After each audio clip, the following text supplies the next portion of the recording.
Hello, everyone. This is to demonstrate the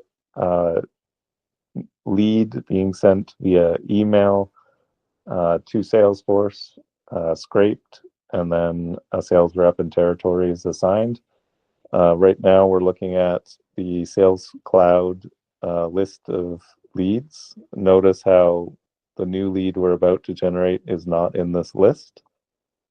Okay, and then let's go into the email system. Please send the email. This is the email being sent from one of the websites. Let's send this.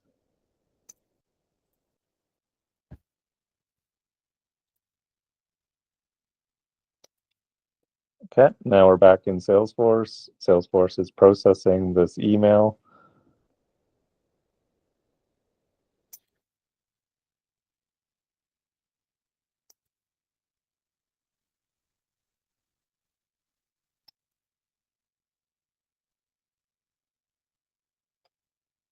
There it is.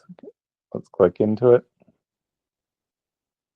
Notice how the email has been scraped automatically. The territory and the rep have been added based off of the postal code, the mailing code for this. And this is a successful completion of the inbound email-based scraping and territory assignment. Thank you.